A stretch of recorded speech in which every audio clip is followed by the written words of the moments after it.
اعوذ باللہ من الشیطان الرجیم بسم اللہ الرحمن الرحیم وَيَا آدَمُ اسْكُنْ أَنْتَ وَزَوْجُكَ الْجَنَّةَ فَكُلَا مِنْ حَيْثُ شِئْتُمَا وَلَا تَقْرَبَا هَذِهِ الشَّجَرَةَ فَتَكُونَا مِنَ الظَّالِمِينَ فوسوس لهما الشيطان ليبدي لهما ما وري عنهما من سوآتهما وقال ما نهاكما ربكما عن هذه الشجرة إلا أن تكونا ملكين أو تكونا من الخالدين وقاسمهما إني لكما لمن الناصحين فدلاهما بغرور فلما ذاقا الشجرة بدت لهما سوآتهما وطفقا يخصفان عليهما من ورق الجنة وناداهما ربهما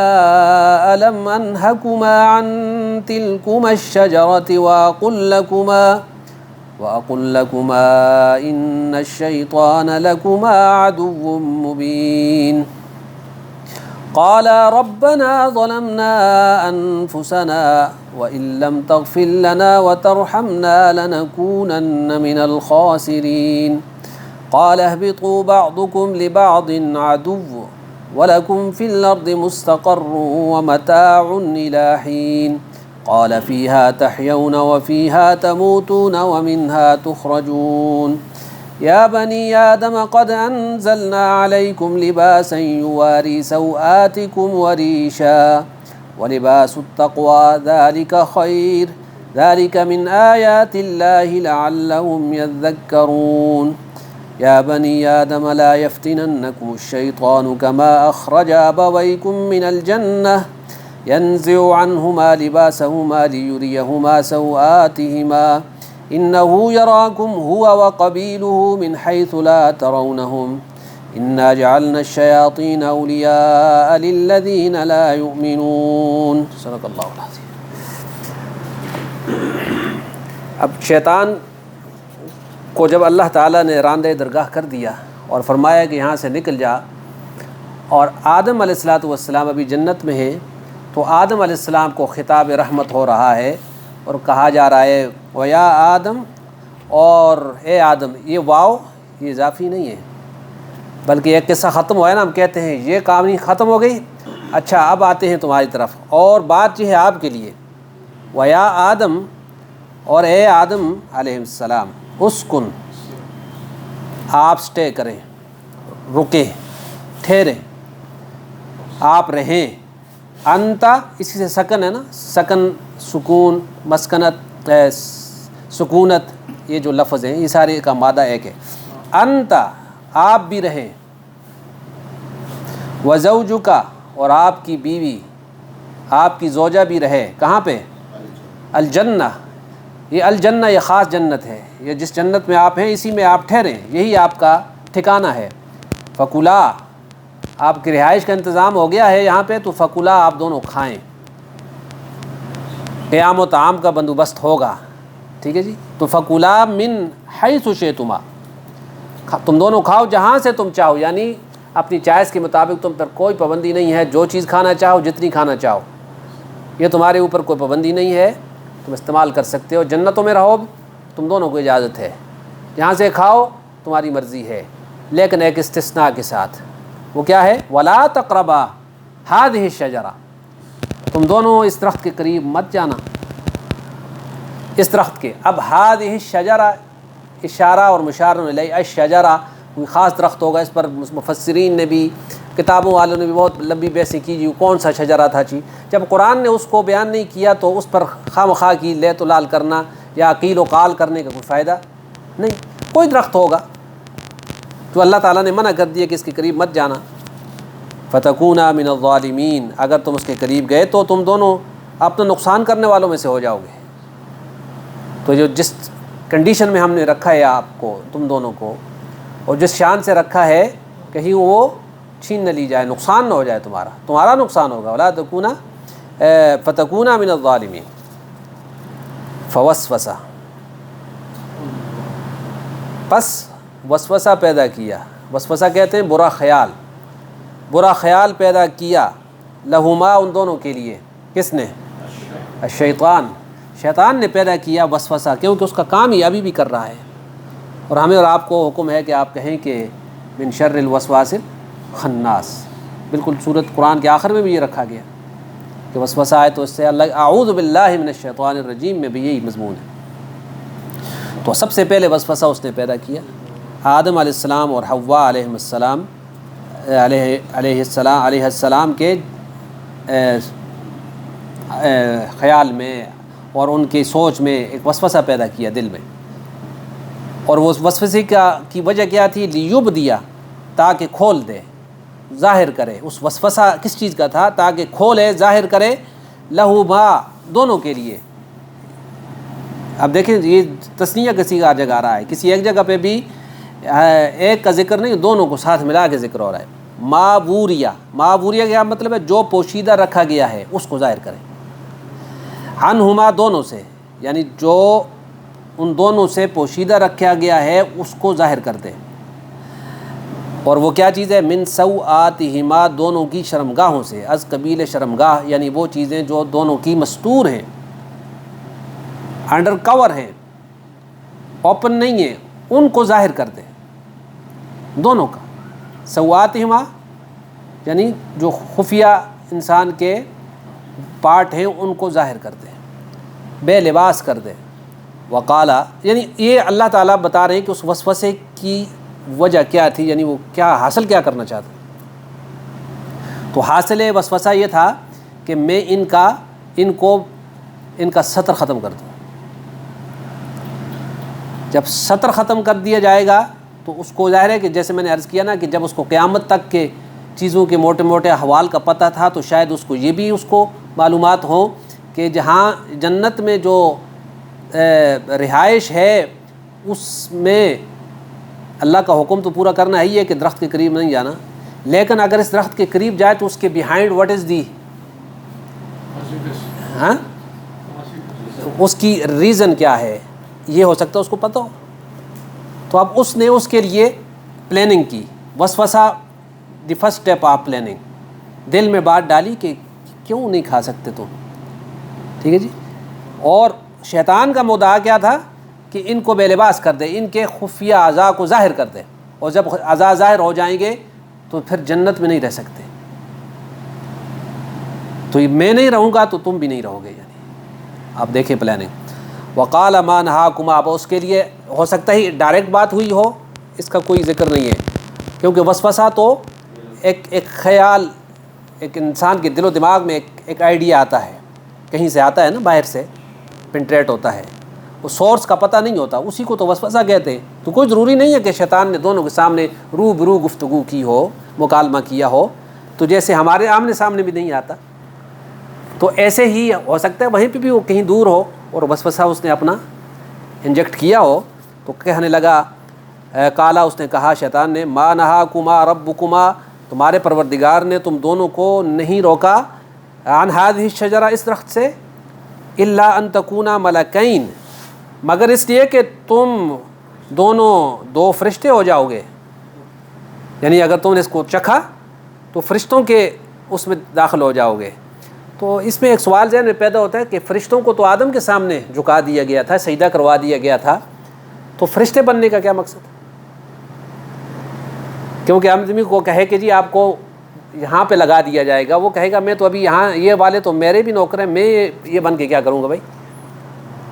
تو اس میں کانسیپٹ اندازہ یہ ہوتا ہے، جو علماء کی باتیں ہیں، کہ مقصد یہ تھا کہ تم جنتی ہو جاؤ گے ہمیشہ کے لیے، اس کے رہائش پرماننٹ تمہیں ریزیڈنسی حاصل ہو جائے گی، جیسے فرشتوں کو آنا جانا حاصل ہے. یعنی تو اس نے عنوان یہ اختیار کیا کہ ملکین، تم دو فرشتے ہو جاؤ گے، او تکونا من الخالدین، یا ہو جاؤ گے تم دونوں ہمیشہ رہنے والوں میں سے. اب دونوں باتیں اس نے کر دیں کہ یا تو تم پرماننٹ یہاں ہو جاؤ گے، اور پہلی بات یہ ہے کہ فرشتے تو وہ تو ہیں ہی یہیں کے، تو ہو سکتا ہے تم فرشتے ہو جاؤ، یا اگر فرشتے نہ بھی بنے تم تو تمہیں ہمیشگی حاصل ہو جائے گی. اس کا کانسیپٹ ذہن میں کچھ اور تھا، اور اس کے لیے عنوان اس نے یہ اختیار کیا. اب آپ اندازہ لگائیں کہ جو شاطر ہوتا ہے، مکار ہوتا ہے، دشمن ہوتا ہے اس کی بات کو انالائز کرنا چاہیے کہ وہ کیا کہہ رہا ہے اور اس کا انجام کیا ہو سکتا ہے. ہر میٹھی بات جو ہے وہ ضروری نہیں ہے کہ وہ میٹھی ہو، اس کے پیچھے زہر بھی ہو سکتا ہے جیسے اس نے کیا. اچھا ہے، اب کیا ہوا؟ اب ان دونوں نے بات سنی. اب سوال یہ ہے کہ آدم علیہ السلام اور حوا علیہ السلام کو اللہ نے لباس پہنا دیا تھا. اب ذہن میں سوال یہ آتا ہے کہ وہ لباس کیا تھا؟ کچھ لباس تھا نا، لباس کا ذکر ہے، یہ نہیں ذکر کہ کس چیز کا تھا. ابھی تک تو سوت کاٹنے والی مشینیں بھی نہیں بنی تھیں، ٹھیک ہے، کھڑیاں نہیں بنی تھیں، مشینیں نہیں بنی تھیں، ستارہ ٹیکسٹائل مل تو ابھی تک نہیں تھی کہ کپڑے بناتی کہ آدم اور حوا علیہ السلام کو کون سے کپڑا پہنانا ہے. یہ کوئی جنت کا لباس تھا. ہو سکتا ہے وہی لباس ہو جو اللہ تعالیٰ نے حوروں کو پہنایا، ان کو بھی پہنا دیا، کر سکتا ہے اللہ تعالیٰ نا. بہرحال جو بھی تھا جنت کا لباس تھا. اب اگلی بات اس نے کیا کی، وقاسمہما، اور قسمیں اٹھانے لگا، پختہ قسم کھائی دونوں کے سامنے.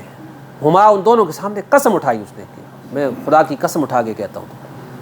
اب دیکھیں آدمی اتنا آپ کا وہ خیرخواہ ہو جائے کہ جی تم ہمیشہ ہو جاؤ گے، یہ ساری باتیں میں کرو، اگر تمہیں یقین نہیں آتا تو میں تمہارے سامنے قسم اٹھاتا ہوں یار.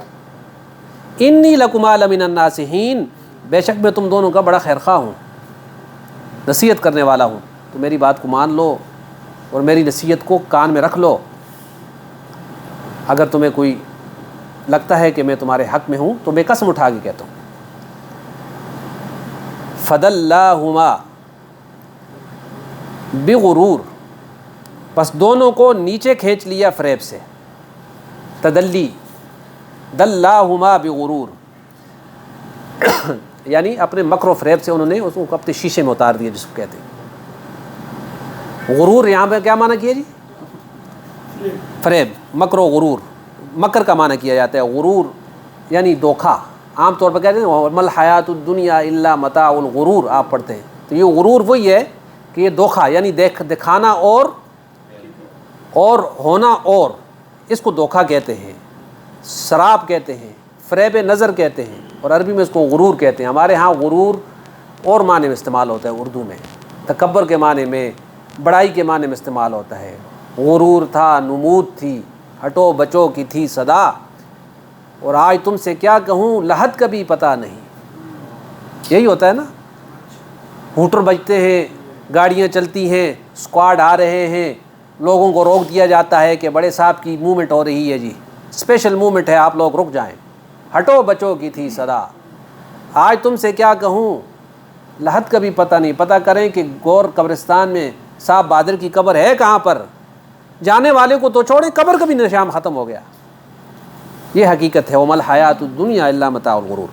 تو فرمایا فدلاہما بغرور، تو دونوں کو کھینچ لیا فریب سے، یعنی اپنے مکر و فن میں اتار دیا اس نے. فلما، اب جب ایسا ہو گیا تو پھر انہوں نے کیا کیا، فلما ذاق الشجرہ، جب دونوں نے درخت کو چکھا، جب اتنا وہ کیا نا، پرووک کیا جس کو کہتے ہیں، اتنا زیادہ ان کو ایجیٹیٹ کیا، پرووک کیا کہ جی آپ کر گزرے، دیکھیں تو صحیح ہوتا کیا ہے. اب انہوں نے چکھا، جو بھی تھا واللہ عالم، اب درخت میں نہیں بتا سکتا کیا ہے. پہلا ایفیکٹ، بدت لہما سواتہما، دونوں کی شرمگاہیں ظاہر ہو گئی. جو وہ چاہتا تھا نا اس کا تو اللہ تعالیٰ جانتا ہے، ظاہر ہے. وہ پہلے ذکر کیا کہ وہ کیوں کر رہا تھا، تو فرمایا کہ پہلا ایفیکٹ کھاتے ہی شرمگاہیں ظاہر ہو گئی. سواتہما، اب جب انہوں نے اچانک یہ اپنے ساتھ افتاد دیکھی، یہ کیا ہو گیا. اب آپ بیٹھے ہوں، اچانک آپ کی قمیص اتر جائے، آپ کی سلوار وہ چلی جائے، یہ کیا ہو گیا میرے ساتھ. سوآتہما طفقا یخصفان، تو انہوں نے کیا کیا، وطفقا یخصفان علیہما من ورق الجنہ، اور لگے دونوں جوڑنے، طفقا یخصفان علیہما، اپنے اوپر، من ورق الجنہ، جنت کے پتوں سے، جنت کے پتے اپنے اوپر پکڑ کے لگانے لگے. کہ یہ اس کا مطلب انسان کی فطرت میں حیا اور ستر پوشی ہے، اور شیطان اس کی فطرت کے خلاف اس کی ستر پوشی کو ختم کرنا چاہتا تھا. تو پہلے ایکشن ہی اس نے یہ لیا، ذہن میں رکھ کے اس نے ساری کارروائی کی. درخت کھاتے ہی ہوا کیا، طفقا سواتہما، بدت لہما سواتہما، ان کی پوشیدہ شرمگاہیں ظاہر ہو گئی. وطفقا یخصفان علیہما من ورق الجنہ، اور دونوں جوڑنے لگے اپنے اوپر پتوں کو جنت کے، من ورق الجنہ، ورق پتوں کو کہتے ہیں۔ اب یہ ساری کارروائی جب ہو گئی، تیر کمان سے نکل گیا، لفظ زبان سے نکل جائے اور تیر کمان سے نکل جائے تو پھر واپس نہیں آتا۔ وَنَادَاهُمَا رَبُّهُمَا، تو ان کے پروردگار نے دونوں کو پکارا، یعنی پکار کر کہا، أَلَمْ أَنْهَكُمَا عَنْ تِلْكُمَا الشَّجَرَةِ، کیا میں نے تم دونوں کو اس درخت سے روکا نہیں تھا، منع نہیں کیا تھا تمہیں؟ وَأَقُلْ لَكُمَا، اور یہ بھی تمہیں بتا نہیں دیا تھا، إِنَّ الشَّيْطَانَ لَكُمَا عَدُوٌّ مُبِينٌ، کہ شیطان تمہارا کھلا دشمن ہے۔ درخت سے منع کیا تھا ایک بات، یہ بھی بتا دیا تھا کہ شیطان تمہارا کھلا دشمن ہے، یہ دو باتیں اچھے طریقے سے تم کو سمجھا دی تھیں، تو پھر کیا کیا تم نے؟ شیطان کے بہکاوے میں آ گئے اور وہ کام کیا جس سے منع کیا تھا۔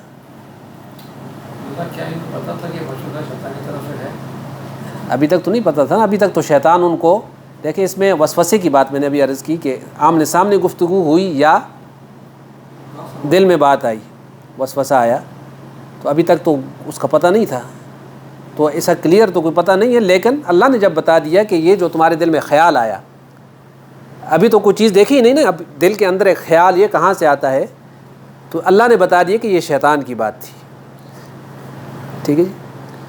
تو ان کو اس وقت اس کی معلومات تھی یا نہیں تھی، ہو سکتا ہے کسی درجے میں ہوں بھی، کیونکہ شیطان کے سامنے یہ ساری گفتگو تو ہوئی تھی کہ سجدہ کرو نہ کرو، آدم علیہ السلام اس سے واقف تھے۔ اور بعض کتابیں جیسے لکھتی ہیں کہ وہ حضرت حوا کے پاس آیا تھا، یہ بعض تفاسیر میں لکھا ہے، جس کو بعض علماء تو قبول نہیں کرتے، وہ اس لیے نہیں کرتے کہ یہاں پہ آپ دیکھیں قرآن میں جتنی بار بھی آیا تو دونوں کو ملا کے اللہ نے ذکر کیا، ایسے ہی ہے نا، لم انحکما عن تلکما الشجرۃ وَأَقُلْ لَكُمَا إِنَّ الشَّيْطَانَ لَكُمَا، یہ ما جہاں پہ بھی آتا ہے یہ دونوں کے لیے تثنیہ کا صیغہ ہے، اس میں سیپریٹ نہیں کیا۔ یہ کانسیپٹ کہ جی حوا کے پاس آیا، ایو حوا کو کہتے ہیں نا انگلش میں، ایو حوا، اسی سے انہوں نے ایول نکالا۔ ایول کس کو کہتے ہیں؟ شیطان کو یا برائی کو، ٹھیک ہے جی۔ تو انہوں نے کہا کہ جی عورت برائی کی جڑ ہے، اس کی وجہ کیا ہے کہ جی شیطان کی بات سب سے پہلے ایو نے مانی تھی، یعنی جو پہلا گناہ تھا وہ عورت نے کیا تھا، تو عورت جو ہے وہ گناہ کا سرچشمہ ہے۔ یہ کرسچینٹی کا کانسیپٹ ہے، عیسائیت کا مذہبی عقیدہ ہے، ان کی کتابوں میں لکھا ہے، جبکہ قرآن اس کی نفی کرتا ہے کہ عورت ہو یا مرد ہو، نیک ہے تو نیک ہے۔ قرآن نے دونوں کو، لوگ عورتیں کہتی ہیں کہ جی ہمیں جو ہے نا ایکویلٹی نہیں ملی، ہمیں برابری مساوات نہیں ملی، تو قرآن نے تو دونوں کو برابر کر کے رکھا ہے۔ ان المسلمین والمسلمات والمؤمنین والمؤمنات والقانتین والقانتات والصادقین والصادقات والصابرین والصابرات، اور بھی ایکویلٹی چاہیے، والخاشعین والخاشعات والمتصدقین والمتصدقات والصائمین والصائمات والحافظین فروجهم والحافظات، اور بھی والذاکرین اللہ کثیرا والذاکرات، ان سب کو ملا کے آپ کو لفظوں کا معنی خود پتہ ہونا چاہیے۔ ان سب کے لیے کیا ہے؟ اعد اللہ لہم مغفرۃ واجرا عظیما، ان سب کے لیے ہم نے مغفرت اور اجر عظیم رکھا ہے، کوئی ان کے درمیان ڈسکریمنیشن ہے ہی نہیں ہے۔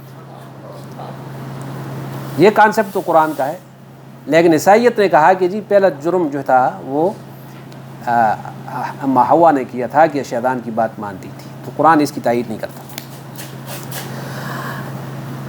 اب جنت میں رہنے کا جواز ختم ہو گیا تھا، اس نے تو کہا تھا کہ ہمیشہ رہو گے، لیکن بات کیا ہوگی؟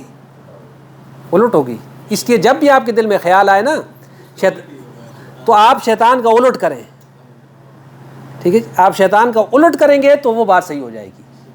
وہ آپ کو کہے کہ جی مار چھکا، ظالم کے بچے مار چھکا آ گیا تیرے ہاتھ میں، 50,000 ریال کمپنی کا، مار چھکا مزے کرے گا، تو آپ سمجھ لیں گے مزہ نہیں ہوگا، نقصان ہو جائے گا، سمجھ لیں گے شیطان آپ کو جو ہے نا گمراہ کرنے آ گیا جی۔ ایسے ہی کرتے ہیں دنیا میں۔ اب آگے فرمایا، اچھا یہ سارا کچھ ہوا کیوں؟ کیا یہ گناہ تھا؟ ہاں، قرآن نے گناہ کا لفظ بھی یوز کیا، جو آدم علیہ السلام کی یہ خطا ہوئی یا گناہ تھا، فعصیٰ آدم ربہ، سورہ طٰہٰ میں ہے۔ تو ہم بہرحال عصمت انبیاء کا مسئلہ نازک ہے کہ نبیوں سے انبیاء سے گناہ ہو سکتا ہے کہ نہیں ہو سکتا، تو ہمارا تو عقیدہ اہل سنت جماعت کا یہ ہے کہ نبی سے گناہ۔ یہاں پہ اللہ تعالیٰ نے جو ان سے یعنی یہ پلان تھا، سب سے پہلے فرشتوں کو یہ کہا تھا نا کہ میں زمین میں ایک نائب بنانا چاہتا ہوں، زمین میں نائب بنانا چاہتا ہوں۔ ابھی تو جنت میں ہیں، جنت میں ہیں، تو اس کا مطلب یہ ہے کہ اللہ تعالیٰ کی تکوینی فیصلے میں یہ شامل تھا کہ ایسا کچھ ہوگا، اور ایک ایسا پروسیس جس میں انسان گناہ کو یعنی اس کو منع کیا جائے گا۔ کتنی چیزیں ہیں نا، منہیات، امر بالمعروف، اور نہیں بھی بہت ہے نا، نہ کرو نہیں، تو انسان بعض دفعہ کر گزرے گا تو اس کے لیے پھر آگے کیا کرے، تو اس کے لیے ایک ریہرسل، ایک قسم کا نمونہ، ایک قسم کی مثال جنت میں پہلے ہی واقع ہو گئی، اور اس کے اثر کی وجہ سے آسمانوں سے زمین پہ اتارے گئے۔ اب یہ بھی انسان کے لیے ایک اچنبھا ہے نا کہ آسمان سے زمین پہ آئے کیسے؟ فرشتوں نے پکڑ کے اتارا ہوگا، یہی ہوگا نا جی، کوئی سیڑھی لگی ہوگی، آسمان سے زمین پہ آ رہے ہیں، اور تینوں آ رہے ہیں، آدم علیہ السلام بھی، حوا بھی، اور شیطان بھی ساتھ، یعنی یہ ازل کا ساتھ والا ہے، اس کو بھی اتار دیا زمین میں، جاؤ۔ تو اب زمین پہ پہنچ گئے۔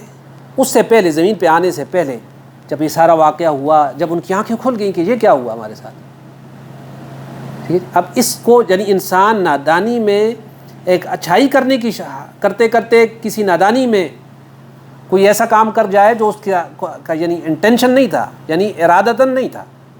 آدم علیہ السلام اور حوا علیہ السلام اللہ کی نافرمانی کے ارادے سے تو نہیں کھایا نا، گو کہ اللہ نے منع کیا کہ نہ کرنا، لیکن اس کے پیچھے کانسیپٹ یہی تھا کہ ہم جنت میں رہیں گے، اور جو ہے نا ہمیشہ جو ہے اللہ کے قرب ہمیں حاصل ہوگا، یعنی اس میں ایک دوسری رائے بھی ان کے دل و دماغ میں پیدا ہو گئی تھی، اور وہ بات بھول گئے جو اللہ نے باقاعدہ منع کی تھی کہ نہ کرنا۔ اور یہ کچھ انسان کے ساتھ آگے ہونے والا تھا، دنیا میں بھی، آپ کے ساتھ بھی ہوتا ہے، ہمارے ساتھ بھی ہوتا ہے، سب کے ساتھ ہوتا ہے۔ ہاں، اب کیا ہوا جی، اللہ تعالیٰ نے فرمایا کہ میں نے منع نہیں کیا تھا کہ اس درخت کے پاس نہ جانا، اور کہا نہیں تھا کہ تم دونوں کو کہ شیطان تمہارا کھلا دشمن ہے۔ اب یہ ساری بات آ گئی تو ندامت، پریشانی، تذبذب، حیرانی، یہ ساری چیزیں اکٹھی ہو گئیں کہ یہ کیا ہو گیا ہمارے ساتھ یا اللہ۔ تو اللہ تعالیٰ نے پھر اگلا راستہ دکھایا، وہ کیا تھا؟ وہ سورہ بقرہ میں آپ نے کیا پڑھا تھا؟ فَتَلَقَّى آدَمُ مِن رَبِّهِ کلمات، اللہ نے تلقی کی ہے، یعنی دل میں ڈالے کچھ کلمات، اللہ نے آدم اور حوا کے دل میں ڈالے، فتاب علیہ، پھر متوجہ ہوا ان کلمات کی وجہ سے ان پر، انہ هو التواب الرحیم۔ وہ کلمات وہاں ذکر نہیں ہوئے، یہاں پہ، اور وہ دعا کے کلمات ہیں وہ آپ پڑھتے بھی رہتے ہیں۔ آدم علیہ السلام اور حضرت حوا پر جب ندامت کا غلبہ ہوا، شیطان نے وسوسہ ڈالا تھا، اللہ نے تلقی کی، دل میں کلمات ڈالے وسوسے کے توڑ کے لیے۔ اور کلمات کیا ہیں؟ فرمایا قالا، دونوں نے کہا، ربنا ظلمنا انفسنا وان لم تغفر لنا وترحمنا لنكونن من الخاسرین، یہ کلمات تھے۔ ربنا ظلمنا انفسنا وان لم تغفر لنا وترحمنا لنكونن من الخاسرین، اے ہمارے رب، ہم نے اپنی جانوں کا بڑا نقصان کیا، ظلمنا ہم نے اپنی جانوں پہ ظلم کر بیٹھے، آپ کی بات کو الٹ کر کے اپنی جانوں پہ ظلم کیا۔ وَإِن لَمْ تَغْفِرْ لَنَا وَتَرْحَمْنَا، اور اگر آپ نے ہم کو نہ بخشا اور ہم پر مہربانی رحم نہ فرمایا، لَنَكُونَنَّ مِنَ الْخَاسِرِينَ، تو ہم تو بڑے نقصان والوں میں سے ہو جائیں گے۔ یہ ہے، یہ دعا لفظ بھی ہے اور ان کے پیچھے حقیقت بھی ہے کہ آپ سرنڈر کریں خدا کے سامنے۔ شیطان نے سرنڈر نہیں کیا، اس نے کہا کہ میں تو نہیں مانتا۔ آدم سے ذلت اس کو کہتے ہیں، زا کے ساتھ، یعنی لغزش جس کو آپ کہیں، لغزش ہوئی، اللہ نے کلمات سکھائے تو انہوں نے ان کلمات کے سہارے اللہ کو پکارا، ربنا ظلمنا انفسنا، اے اللہ ہم نے اپنی جانوں کا بڑا ظلم کیا۔ اب یہاں دیکھیں اس دعا میں جمع کا صیغہ آ رہا ہے، ربنا، اے ہمارے رب، ظلمنا ہم نے نقصان کیا، انفسنا اپنی جانوں کا، وَإِن لَّمْ تَغْفِرْ لَنَا اور آپ نے ہم کو نہ بخشا، وَتَرْحَمْنَا اور ہم پر مہربانی نہ کی، لَنَكُونَنَّ مِنَ الْخَاسِرِينَ تو ہم گھاٹے والوں میں سے ہو جائیں گے، نقصان والوں میں سے ہو جائیں گے۔ اپنے دونوں نے جمع کا صیغہ استعمال کر کے اپنی ساری اولاد کو بھی شامل کر دیا، اولاد کو بھی سکھا دیا کہ ہمارے رب نے یہ سکھایا تھا۔ آدم کا بیٹا، امام غزالی کی ایک بات یاد آئی، عرصہ پہلے پڑھی تھی، فرمایا تھا کہ دیکھو آدم علیہ السلام سے غلطی کا جو بھی صدور ہوا، جیسے بھی ہوا، لیکن انہوں نے توبہ کی۔ آدم کا بیٹا وہی ہوگا جس سے غلطی ہوگی، لیکن سچا بیٹا وہی ہوگا جو باپ کے نقش قدم پر توبہ بھی کرے۔ تو توبہ جو کرے گا تو وہ ہوگا آدم کا بیٹا، اور جو اکڑے گا تو وہ کون ہوگا؟ وہ ظاہر ہے کہ شیطان والے گروپ میں چلا جائے گا، جس نے اکڑ کے اللہ کے خلاف باتیں کی۔ تو اللہ تعالیٰ نے کیا فرمایا؟ قال، فرمایا اہبطوا، تم سب اترو، یعنی اب سب جاؤ یہاں سے، بعضکم لبعض عدو، تمہارا بعض کا دشمن ہے۔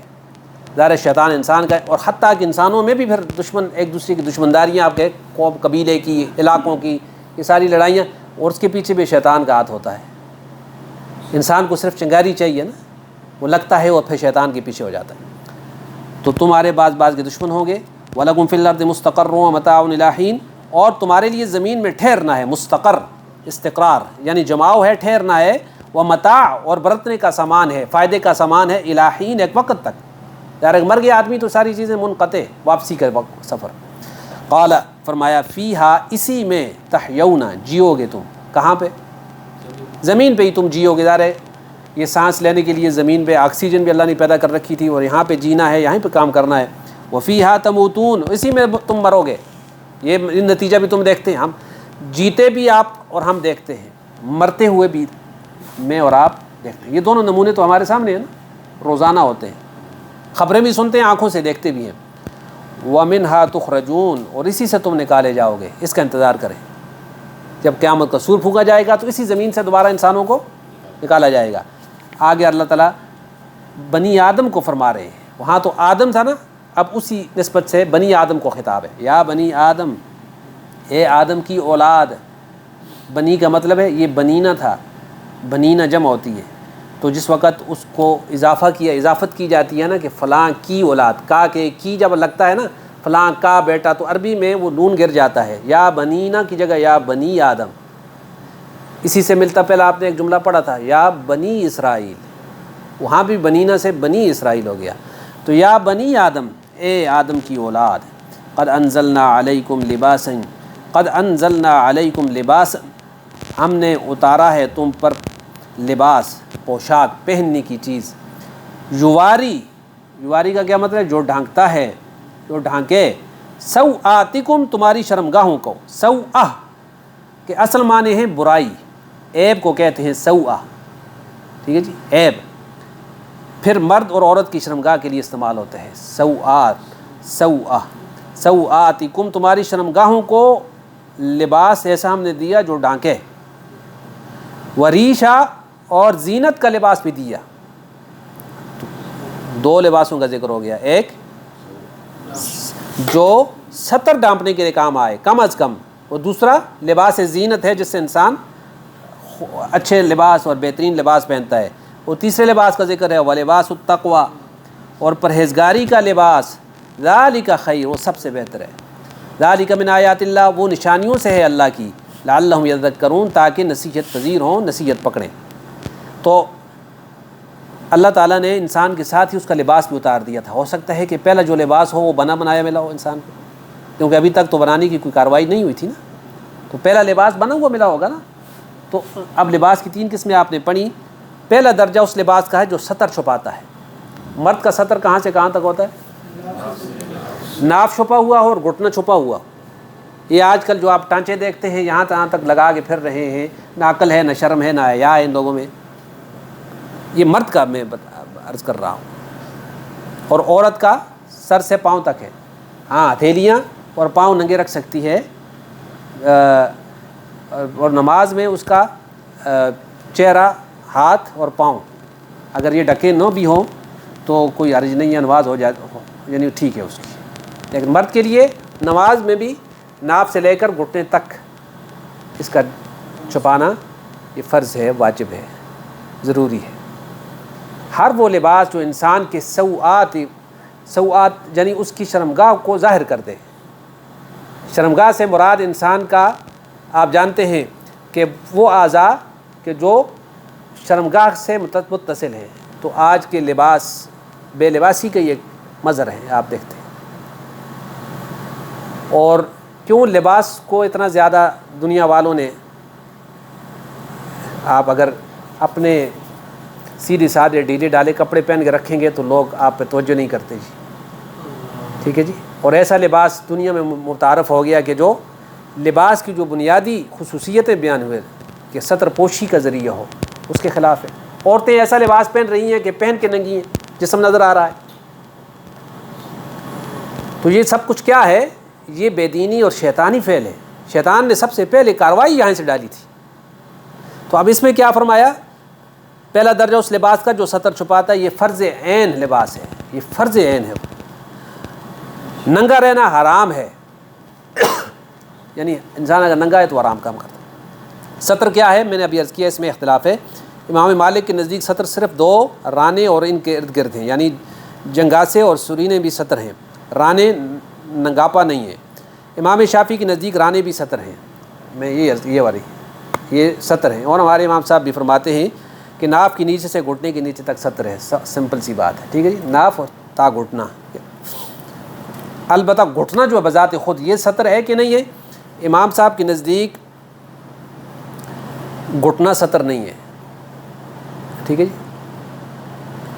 تو امام صاحب کے نزدیک ناف کے نیچے سے گھٹنے تک، اچھا وہ امام شافعی کا قول ہے کہ رانے بھی ستر ہیں، گھٹنا ستر نہیں ہے. امام اعظم رحمہ اللہ کے نزدیک ناف کے نیچے سے گھٹنے کے نیچے تک ستر ہے، اور اس کے عقلی، اور اس میں آ گیا گھٹنا شامل ہو گیا اس کی عقلی و نقلی دلائل ہیں. تو جس کا، اور مرد عورت کا ستر ایک ہے. ایک عورت دوسری مسلمان عورت کے سامنے بے ضرورت ناف اور گھٹنے کے درمیان کیسا نہیں کھول سکتی. یہ کیا بات کہی میں نے؟ عورت کی بات کر رہا ہے کہ ایک مسلمان عورت دوسری کے سامنے بے ضرورت ناف اور گھٹنے کے درمیان کیسا نہیں کھول سکتی. آج کل تو کھول کے پھر رہی ہیں. عورتوں کو تو چھوڑیں، مردوں کے سامنے پھر رہی ہیں.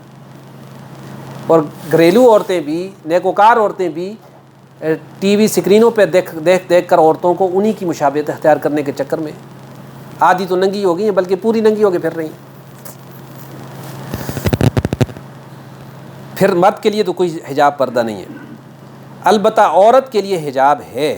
محارم کے حجاب میں پیٹ اور اس کے مقابل کی پیٹھ داخل ہے، یعنی جو محرم ہے سامنے کا حصہ پیٹ کا اور اتنے پیچھ کمر جو ہے، یہ اپنے محرم کے سامنے بھی نہیں کھول سکتی. باپ، دادا، چاچا، بھائی. یہ علیحدہ بات ہے کہ آج کل نہ باپوں کو پتہ ہے کہ بیٹی کیا پہن رہی ہے، اور نہ بیٹی کو پرواہ ہے کہ باپ کے سامنے میں کیسے بیٹھی. دوسرا، یہ لباس ضروری فرض واجب کی بات ہو رہی ہے. دوسرا درجہ لباس کا ہے جو آدمی کی زینت اور زیبائش ہے. یہ وہ لباس ہے جو پورے بدن کو چھپاتا ہے. سر پر بھی کپڑا ہونا چاہیے، کیونکہ پرندوں کے سر پر بھی پر ہوتے ہیں، اور ریش کے اصل معنی پر ہی کے ہیں. وہ لباس کیا تھا جی؟ ریشہ. ٹھیک ہے جی. یعنی اپنی سر سے پاؤں تک ڈھکا ہوا ہو. پاؤں تک کا مطلب یہ ہے کہ گھٹنے تک ڈھکا ہوا ہو نیچے. وہ پہلا درجہ تو کم از کم تھا نا، اور یہ والا وہ ہے کہ انسان کے ننگے سر نہ ہو. کوئی گناہ نہیں، لیکن یعنی اچھا کام نہیں. پھر اس دوسرے درجے کے لباس کی دو قسمیں بتائیں. ایک وہ لباس جو ساری دنیا پہنتی ہے. آج دیکھتے ہیں آپ دائیں بائیں بہت سے لوگ، کوئی کیا پہنتا ہے، کوئی کیا پہنتا ہے. اس لباس میں فیشن پرست سر کھلا رکھتے ہیں. ٹھیک ہے جی. اور دوسرا وہ لباس ہے جو نیک لوگ پہنتے ہیں، جس میں عمامہ یا ٹوپی ضرور ہوتی ہے، کچھ نہ کچھ سر پہ رکھتے ہیں. یہی بہترین لباس ہے. اس سے دل میں تقویٰ پیدا ہوتا ہے. اس لیے لباس المتقین کے بجائے لباس التقویٰ کہا ہے. اس تعبیر میں نیک لوگوں کے لباس کے فائدے کی طرف اشارہ ہے. گو کہ لباس التقویٰ کو بعض علماء نے ایک سیپریٹ کیٹیگری میں لیا ہے کہ جو انسان کی اندرونی کیفیت ہے نا، لباس التقویٰ یعنی انسان کی روح کا بھی ایک لباس ہونا چاہیے، کہ جس کے اوپر ایک حجاب ہو گناہوں سے بچنے کا. لیکن حضرت نے اس کو لباس التقویٰ بمانا ایسا لباس جو انسان کی ظاہری صورت کے ساتھ ہی متعلق ہے لیکن نیک لوگوں کا لباس۔ اب ظاہر ہے کہ ہم کہتے ہیں نا کہ یہ تبلیغیوں کے لباس، علماء کا لباس، یہ مثلا یہ کرتا ہے ہمارا، یہ بھی ٹھیک ہے کہ آپ اس میں بیٹھتے ہیں تو آپ مستور رہتے ہیں، آپ کے اعضاء ظاہر نہیں ہوتے۔ ہاں بعض لوگ میں نے دیکھا، خاص طور پر ہمارے پاکستانی ساتھی جو ہیں، وہ ان کی جو یہ قمیصیں ہوتی ہیں نا، یہ مختصر ہوتی ہیں، ہاں جی ٹائٹ ہوتی ہیں، یہ مختصر ہوتی ہیں، جب سجدے میں جاتے ہیں تو ان کے مستور اعضاء بھی نظر آتے۔ ٹھیک ہے جی، یہ غلط ہے۔ قمیص اتنی لمبی ہو کہ آدمی اگر سر سجدے میں رکھے تو آدمی یہاں سے لٹک کے، یہ قمیص جو ہے نا انسان کی زمین تک آنی چاہیے۔ اور یہ غلطیاں لوگوں میں ہیں۔ اس کے بعد فرمایا کہ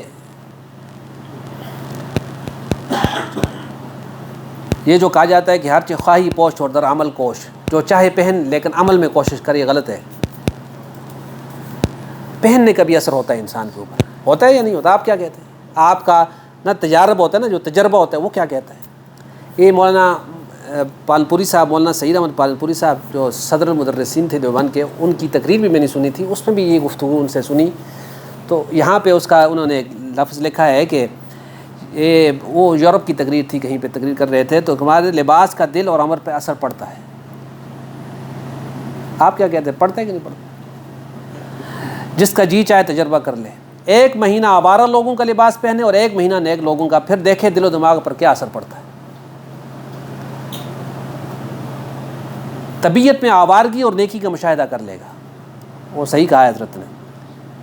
آگے ایک دلیل دیتے ہیں کہ فرعون کے جادوگر حضرت موسیٰ علیہ السلام کے مقابلے کے لیے اترے تو موسیٰ اور ہارون علیہ السلام جو لباس میں تھے وہی لباس پہن گیا ہے، تاکہ ہمارے مقابل جو اس رنگ میں ہیں ہم اس رنگ میں آ کر ان کا مقابلہ کریں۔ تو اس لباس کی برکت سے اللہ نے ان کو دولت ایمان عطا فرما دی اور قبطی محروم رہے۔